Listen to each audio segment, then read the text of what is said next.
মেয়ে রাত্রি তার বন্ধু ফোন করলো যে রাত্রি 9:30 10টা অবধি ফোন করলো যে তোমার মেয়েকে রেপ করা হয়েছে আর তোমরা যত জলদি পারো চলে এসো। এদিক থেকে এলাম 6টা অবধি এখানে পৌঁছে গেলাম, 5:30টার মধ্যে পৌঁছে গেলাম। ভাবলে দেখলাম মেয়েটা সিরিয়াস আছে, ও বেশি কিছু কথা হতে পারলাম না। যা দেখলাম এখানে মেয়ে সুরক্ষিত নেই, আর তার বন্ধু একজনকে বাইরে নিয়ে গেছিলো নাকি, এটা তো আমি ঠিক মতো শুনতে পারিনি। আর একজন রেপ করেছে, তার মোবাইলও ছড়ে নিয়ে গেছে।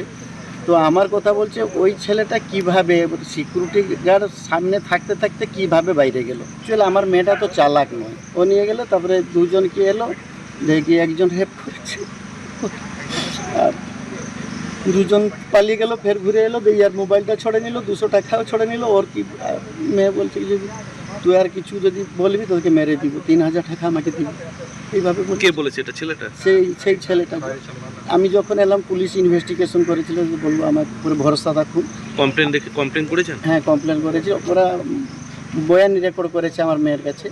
তো ওরা যে আমরা ইনভেস্টিগেশন করবো, আমি दोषीদের জন্য কার্য অনুসরণ করব। उसका दोस्त बोला कि वो खाने के लिए चलो बाहर जाएंगे, तो वो लड़की आए थे खाने के लिए।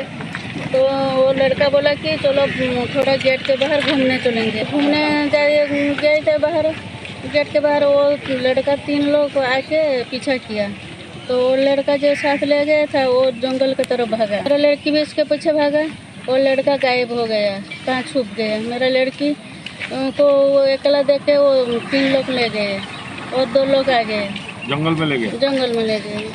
और एक लोग उसके साथ गंदा काम किया और उसका मोबाइल छीन लिया। बोला कि सुबह 3000 रुपया देगा तो मोबाइल दूंगा, नहीं तो नहीं दूंगा। और वो चिल्लाएंगे तो मार दूंगा जान से। और फिर घूर के आया वो लड़के के साथ। वो 5 लोग बात कर रहे थे, तोरा दोस्त को बोला तो हम लोग छोड़ देंगे तुझे। वो लड़का नहीं गया, तो 10-15 मिनट के बाद गया तो वो लड़का लोग भाग गए, उसको मेरे लड़की को छोड़ के भाग गए। पहचान पाया वो बाहर का लोग। নমস্কার বন্ধুরা, আমার নাম ধ্রুবজ্যোতি সরকার। দুর্গাপুরে বেসরকারি মেডিকেল কলেজের 2য় বর্ষের ডাক্তারি পড়ুয়াকে নির্যাতনের অভিযোগ। 2য় বর্ষের MBBS পড়ুয়া উড়িষ্যার জলেশ্বরের বাসিন্দা। গতকাল রাতে ক্যাম্পাসের বাইরে সহপাঠীর সঙ্গে খাবার খেতে গিয়েছিলেন ওই ছাত্রী।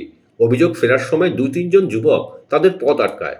ডাক্তারি পড়ুয়াকে নির্জন জায়গায় টেনে নিয়ে গিয়ে ধর্ষণ করা হয় বলে অভিযোগ। নির্যাতনের আগে ওই ডাক্তারি পড়ুয়ার ফোন কেড়ে নেওয়া হয়। পরে নির্যাতিতার সঙ্গী তাকে হাসপাতালে ভর্তি করেন। মেয়েটির বাবা মা উড়িষ্যা থেকে দুর্গাপুরে এসেছেন।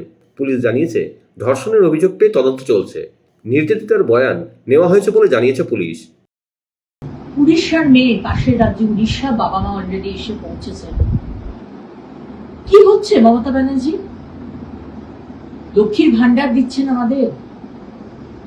আমাদের সবুজ সাথী সাইকেল কিনে দিচ্ছেন, যেটা নাকি আবার বাংলাদেশে নাকি বিক্রি হচ্ছে স্পেয়ার পার্ট। কিন্তু আমাদের তো কোনো সম্মান নেই। আমাদেরকে রাস্তায় খাবার কিনতে গেলে ধরে বেঁধে আমাদেরকে গ্যাংরেপ করা হচ্ছে।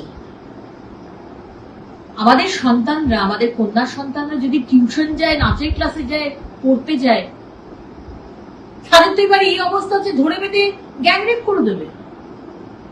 6 মাসের শিশু থেকে 80 বছরের বৃদ্ধা, কারোর সম্মান নেই।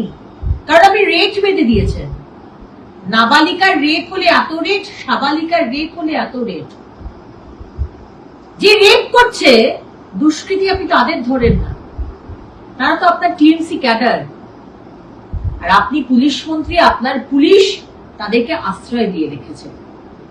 যদি ভুল করে ধরেও নেয়, তাদেরকে লঘু ধারা দেওয়া হবে। খাবার কিনতে গেলে তাদেরকে গ্যাংরেপ করে দেওয়া হয়। মুখ্যমন্ত্রী মমতা বন্দ্যোপাধ্যায়, আপনি একজন মহিলা মুখ্যমন্ত্রী, আপনার লজ্জা করে? আপনার অনুশোচনা হয়? বাংলার মানুষ ভাবার সময় হয়েছে, ভাবার সত্যি সময় হয়েছে। প্রতিবাদ করুন, নয়তো বাড়ির মা, আপনার স্ত্রী, আপনার কন্যা সন্তান কেউ সুরক্ষিত নয়। বন্ধুরা, ভিডিওটি ভালো লাগলে দয়া করে লাইক শেয়ার করে দেবেন, আমাদের পেজটা ফলো করে নেবেন, আর আপনার মতামত কমেন্ট করে অবশ্যই জানান। ধন্যবাদ।